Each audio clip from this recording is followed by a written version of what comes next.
Hey, how you going? I am doing one of the free kinesiology sessions. So this is a session for anyone who chooses to get engaged and connect in with the channel. So my name's Maureen Callister. I'm a kinesiologist and I do lots of one-on-one sessions. And what I thought I would like to do is to pick up on the energy of the collective, as in anyone who wants to be part of my collective or my community, if you like. And I am picking up what information is going to be of benefit to you. And through my kinesiology muscle testing is to offer you whatever wisdom and guidance comes in to suit the group. So I hope you're well. I've been away for about a month. We had a beautiful, my husband and I had a beautiful holiday around Europe, and we had a lovely family wedding in Spain, and we had an absolute ball. And I did come back quite exhausted and had a bit of a flu. So it's been probably about 6 weeks since I've been back. And I've been keen to get back on board and start finding out kind of what's going on in sort of the new agey group and the spiritual awakening that I like to be involved in and to be part of. So one of the big things that has been highlighted in the last, I guess, weeks or months has been the whole topic of three-eye atlas. So for those of you who haven't heard of three-eye atlas, I don't know what would we call it. They're calling it an interstellar comet. So a comet is like a piece of debris or shrapnel, probably not a good word, but it's something out there floating around in the universe. Only Three-Eye Atlas is not floating, it's traveling at a very high speed, as comets apparently do. I don't for 1 minute pretend to know a lot about this in terms of what it's made of. There's lots of videos there on YouTube. If you put in Three-Eye Atlas, you'll get lots and lots of information. NASA is tracking it and following it. Lots of astrologers, but also astronomers are tracking it. It's something quite unique.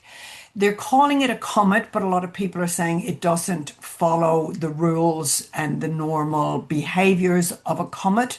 I don't necessarily know what they are, but I love listening to some of my favorite channelers and intuitives, and lots of people seem to have a very similar feeling about it. And they're saying that it's coming in from billions of miles away and is here at a very particular time in our evolution as we shift into higher consciousness and a higher frequency in the evolution of humanity. And it's quite intentional, according to that philosophy, and it is actually here to bring in beautiful new light codes. And those light codes are here to help lift and increase our rate of evolution. So basically, in a nutshell, we've got something floating out in our universe that's going to help us to evolve and step up into a higher vibration of love and light and peace and joy. So everybody's so excited about it. And what's this going to mean to you? From what I intuitively pick up, to me, it means that it's bringing in an opportunity to step into a higher frequency and therefore to live a life that helps you to be the best that you can be. And that's what I'm always looking for. Something that's going to bring in more love, more light, and more joy is got to be a good thing. So how can I help you to maximize on this beautiful opportunity? And what I picked up on the other day, I was having a beautiful walk in the bush, and what I picked up on very clearly was we need to get our vibration as high as we possibly can over the coming days and weeks and months so that we can maximize the light codes that are being delivered to us from this cosmic thing and to just make the best of it, right? So you can't absorb these beautiful light codes if you're sitting in darkness and negativity and negative self-talk and beating yourself up. So I test last week I tested up, is there a topic that I should bring to my clients and my followers to help you to make the best of this. And it definitely kept going. Three Eye Atlas is the thing to help people with. So here we go. Bit of a long introduction, but I just wanted to set the scene that this is why I'm coming on today to do this free session for you to help you, if you're listening and if you're drawn to this channel at this time for this topic, then this is for you. So the first thing that came up was actually something that, funny enough, is in my upcoming book. And my book is coming out hopefully in the next month or two. It's called The Gift of Self-Worth. It's all about rewriting your story of not good enough. And going through the contents, there's a little section on this that discusses the difference between needing, wanting, and choosing. And I'll just pick out little bits of it, but it's important to understand why we need to understand the difference between needing something, wanting something, and choosing something, because each of those words has a very different resonance in it. So the resonance that I'm talking about is how it affects your state of being and whether it elevates you and lifts you into a higher frequency, or does it drag you down into a lower frequency and more of a negative manifestation situation. So Bonnie's here helping me. She's digging away on the bed. So let's break down these three words. This is the first thing that we have to understand. So the first word, need. If you need something, that word is communicating to your subconscious that if you don't get what you need, something negative is going to happen. Our needs are what we require in order to survive. They are basic survival requirements. So the most basic things that you need is food, water, and shelter. If you don't have food, water, and shelter, you will literally die. But people use the word need it kind of technically in the wrong way. We might say, oh, I need a holiday. Well, you don't need a holiday. You might want a holiday. And there's nothing wrong with wanting. So let's step into wanting. Wanting is something that is a desire, a wish for, a hope for, and it tells you that you've got a feeling that you are in lack of something that you would like to have. You don't need it. Your survival does not depend on it, but it is something that would motivate you, excite you, and it's something that would raise your vibration if you got it, let's say. So I often use the example of I might want to send my kids to a private school because I have the perception or the belief that that's going to give them the best education possibly, right? So I might say, right, I need to get a really good job so that I can send my kids to a private school. But none of it is a need. The need to get the job is just the fulfillment of a want. But when you realize that your want comes from a desire to do something that's uplifting or joyful to you, like it is my intention to give my kids the best education that I can come up with, then it's all something that is motivating and aspiring. Therefore, it should lift you. But if you put a need in there, it's saying that I can't achieve this if I don't have this need met. So you're dragging the energy straight down, particularly if you feel that you can't meet those needs. So you'll go, well, I can't make enough money to be able to do this thing. Now, it could even be a holiday. It could be buying a car. I want a new car, but if I want a new car, then I need something in order to be able to achieve this. So wants are good things. They should get us out of bed. They should motivate us. They should get us going. And it's a goal that we want to achieve. But wanting also, like any goal, highlights the fact that there is something that I have not yet achieved. So it's highlighting a lack. And it's saying that the word actually puts you into a state of, I am in want of this thing. I lack this thing that I desire. So absolutely good to have the wants, but you've got to decide what are you going to do to achieve it. So then you have to have your choices. So then you go, you might want a whole lot of things, but it's very good to then sit down with your wants and go, what do I choose in order to fulfill the want? So there's a great example, and I've done a lot of work for many years with the difference between need and want, because I want to get people out of the survival drive into the motivation and the desire drive. And but when I started working with the pillar code, and PJ had a great story, and people who've worked with me know I used to do the pillar code and take people through a fantastic 12-week program. I don't take people through that program anymore, but I still enjoy the wisdom and the knowledge that I've learned and gained of going through the training for the pillar code. Anyway, PJ tells the story about, imagine a great way to look at this is, imagine you're going to the mall and you've been shopping all morning and you decide, oh, I'm getting hungry. I need to eat. Now, most of us, we won't die if we don't have lunch every day, but let's just go with the basic. We need food, so therefore we need to eat. So to say, okay, I need to eat there, but then I can go to, what do I want to eat? I might, and then we have to go, what am I choosing? So what do I feel like I want? Okay, I might decide that I want to have a chicken salad. So then I go, where am I going to get a chicken salad or something nice and healthy and fresh for my lunch? So you look around and then you choose a restaurant. So once you've chosen something, now you take action towards that thing and you are fulfilling the want and therefore the need.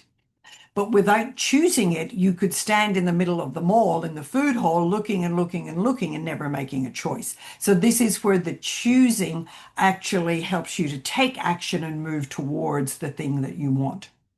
Now you go into the restaurant, you sit down, you look at the menu, there's lots of things on that menu, and you go, oh, now I've got lots of options here.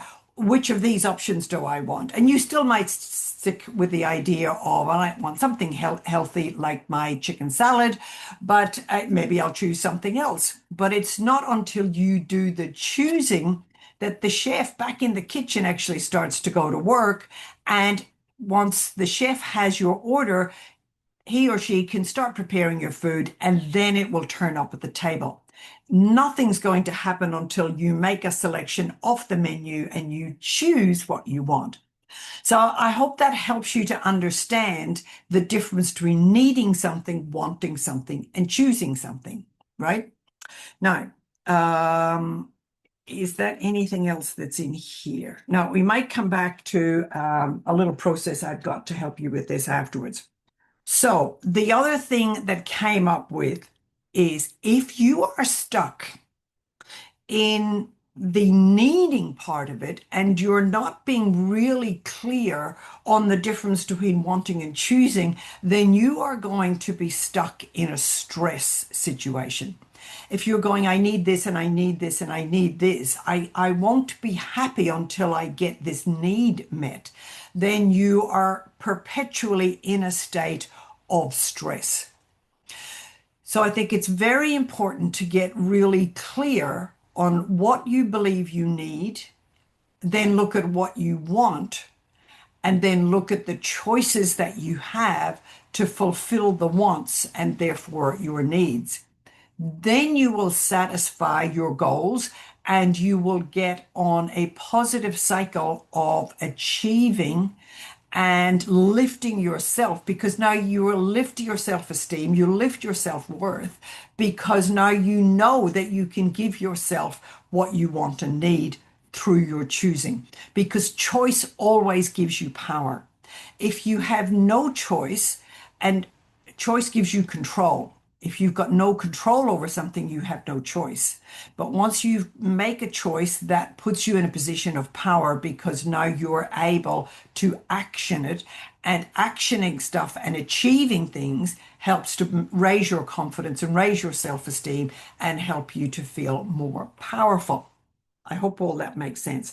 So what we're going to go into is looking at how do I get myself out of stress and turmoil, which is the pillar one in the pillar code, and to get myself manifesting and creating what I'm choosing. So now I'm going to start into the muscle testing. I hope all that is making sense. Okay, where are we up to? It doesn't say here. Okay, so the first thing that it goes to is gratitude and joy. So we need to be, there's really interesting. It would be beneficial to you to be in a state of gratitude in order to lift your vibration into getting more clarity and broadening your perception and your perspective of what you think you want and need. So gratitude is going to help to elevate your energy and your frequency into a higher vibration so that you open up your power and your potential into making better choices. Okay, so let me just write this down as I go so I don't lose my thread. So we've got gratitude. How good are you at getting gratitude? So for my collective group, the gratitude is in the positive, it's in the negative. It's negative 1, 2, 3, -3. So -3 tells me that the gratitude is dipping into the negative. I want to do more on that. So that's telling me that I don't have the confidence to master and to use the positivity of gratitude to get me moving. And why would that be? 1, 2, 3, here. So that's telling me the soul wishes to have more competence. So still on pillar 3, the soul wants or wishes to have competence. Yeah. So how do you become competent at something? You practice it, right? So if you want to be good at driving a car or riding a motorcycle or baking cake or making a bed or gardening or anything at all, playing a piece of music, if you want to become competent at something, you have to practice it. So confidence is so gratitude is something that's absolutely well worth practicing. Okay, anything more in that. So you need to practice. Now, nice and easy, practice gratitude. So we don't have to make this difficult or challenging. I often say we can have gratitude every day for being alive. For a start, you wake up in the morning and here I am, I've been gifted another day. I have gratitude for my breath. I have gratitude for the bed that I'm still lying in. I've got gratitude for the day ahead. So if you are overly burdened and if you've got too much responsibility or you feel like you don't have enough joy in your life because of the burden, usually, that will minimize your ability to experience gratitude. So you just go, I am thankful and grateful for all the things in my life that I do have. It's really important to do that. So we can have simple things, gratitude for the trees, gratitude for the sun, gratitude for my home, gratitude for my pillow, gratitude for my lovely little dog, gratitude for the clothes that I wear. And the more that we practice that gratitude, the better it is. So burden will block your gratitude and resentment will always block your gratitude. So I don't want to go into those. No, don't go into those today. I've done videos on this before. And if you're having difficulty accessing and feeling gratitude and appreciation, then consider, are you too burdened? Is there too much responsibility and not enough joy? Or is there resentment about something in the past? So there'll just be a couple of ideas of things that you can do. But what else are we going to do here? Okay, we're going to go to the chakras here. So we've got to go into the heart chakra. Okay, this came up this morning quite clearly. What I find that one of the things, and I think the three-eye atlas, this asteroid comet thing that's in the air, is, and in fact, for the last few months, we are all the light codes that are coming in from the sun and all the solar flares. So there's been massive solar flares. That's huge explosions of energy coming out from the sun. And if you haven't heard about that, again, Google solar flares. They're off the charts over the last few months, and they're bringing higher and higher light vibrations to the planet. In fact, it's the reason a lot of us are going through lots of physical tiredness, dizziness, lightheadedness, maybe not feeling great. But the light is coming in to again lift our vibration, our frequency. So we need to go to the heart, and the heart is the source of our compassion. And also, it's where we practice forgiveness. So let me see what it wants to draw our attention to. Forgiveness. Okay, so let me get my chakra book.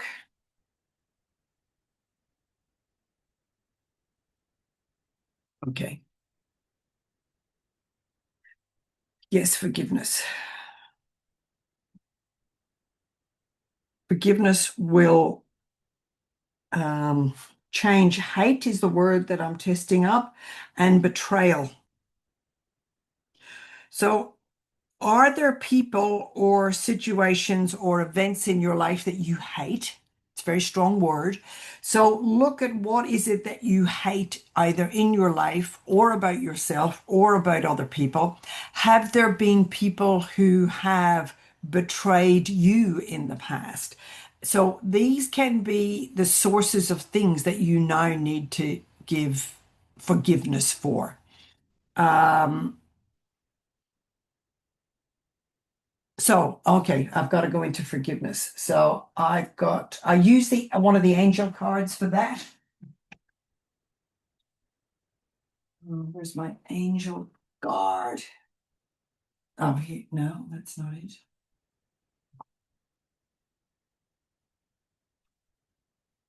It's not, oh, yes, it is. Here we go. So I really like the way forgiveness is explained through the angel cards, and this is the Doreen Virtue card. And something that is very important to understand with forgiveness, it's not saying that. So if someone has betrayed you in whatever way, but you find it difficult to forgive that person or forgive that act, you don't have to forgive the thing that they did, but it's important to forgive the person. So I'm just going to read the words from, as I said, the angel healing with the angels, because it's a beautiful way of understanding forgiveness, right? So it says here, by drawing this card, the angels guide you to release anger and irritation. They realize that you may be perfectly justified in feeling angry, yet they ask you to look at the high price that you pay for being the vessel of the anger. And a lot of us will hold on to anger because we're not able to forgive, because we think we want to hold on to the injustice of the situation. So if you've done something to hurt me, I'm going to hold on to my anger towards you. But they say I'm taking the poison thinking that I'm hurting you, or I'm holding on to a red hot poker and burning my own hand thinking that I'm hurting you, but we're always the one that's hurting if we're holding on to anger and resentment for anything that happened in the past. So it goes on to say, forgiveness does not mean what you did to me is okay. It's not. It simply means that I am no longer willing to be the vessel of the anger. I am no longer willing to carry around the pain in response to your actions. When we hold forgiveness in our hearts, we only punish ourselves after all. Your angels will help you to release any unforgiveness if you just ask for their assistance. So the important thing is ask for help, ask for guidance. Your angels, the archangels are all there, and they're ready, willing, and keen as mustard to help you to let go of any of the old emotions, resentment and anger, and feelings of betrayal or hurt and hate that you might be holding to an event or a person in the past. So if you need any help with that, get in touch with me, let me know. But it is going to be part of the healing here. Because whatever healing comes out of this, and there will be healing in it, then it's all going to help to dissipate and release your anger. Okay, it's coming up here with significant others. So that's important to look at who are your significant others. Mostly they will be obviously people close to you because they're significant in life. Now, when I do my model of compassion, and that's a big topic that's covered in my book, and I talk about the relationship between the mother and the father. So there are relationship from very, very early childhood, from even before we're birthed. So after conception, but even in the womb, we are building a relationship with the mother and the father. And our early childhood, the relationship we have with the mother and father dictates how we view and judge ourselves. So the quality of the relationship between those most significant people in our lives, mother and father, dictate how we interpret ourselves. So that's a good place to start. So if you've got a partner, they're going to be a significant other, your siblings, significant others, and any close friends or colleagues and people that you would put in your close circle of friends and family. So look at any unforgiveness that you have for anyone in your circle. I connect and receive from all that is love from the divine source. Okay. An important thing that you can do to help you with releasing any unforgiveness, any old resentments, because they are going to block your energy, is to ask your higher self and your soul to also come in and speak to you through your heart so that you can get a higher, more divine perception and a different way of seeing the situation. Often, if we can go back and look at what that other person, what they were doing, what their intention was, if there's a specific event that maybe caused this anger at that other person, look at what were they really doing. You know, we may be misinterpreting their intention. So for instance, a father or a mother can be very strict and hold high standards and high expectations for you, the child. Now, you might interpret that as dad's mean and mum's mean, and they pushed me and they didn't love me and they compared me to my sibling or any of those kind of stories. But their intention may have been to help elevate you and to give you the opportunity to be the best that you can be. So sometimes that higher perception, looking through the eyes of your soul, your higher self, connecting from through divine source will help you to see what their intention was and help you to have a different, higher perception. That's it. More from that now. Anything more from there? So we're going to do correction here. Condition 3. So we want to have a better connection with soul. Okay, and one of the most beautiful ways for you to connect with your soul is just to ask for soul connection. I find a beautiful little, what is it? manifestation, what do they call them? Visual mantra, if you like, that's related to the crown chakra. So this is the chakra that is just above your head, and it's represented by the lotus flower. So I don't know if you can see that very well. So the lotus flower helps to represent and open up the crown chakra. So I'm going to read this for you. It says the lotus flower stimulates the crown chakra to open to divine inspiration and spiritual liberation. Your yearning for enlightenment is witnessed, honored, and fulfilled. The lotus flower remedy holds the key to your spiritual liberation and freedom. So when we connect to our up to our soul, that's a connection through to our higher self. We're connecting into more of the divine aspect of who we are. And we are all beautiful divine souls. That is why we're here. The whole reason for your existence, if you believe you have a soul, which I find most people do ultimately, we know that we're here to fulfill the purpose of our soul. And that is fundamentally to bring joy and love and peace and harmony to the people that we come in contact with and to the world. So the more that you can open to your higher self and your soul, the more you can get this higher perspective of yourself and the world.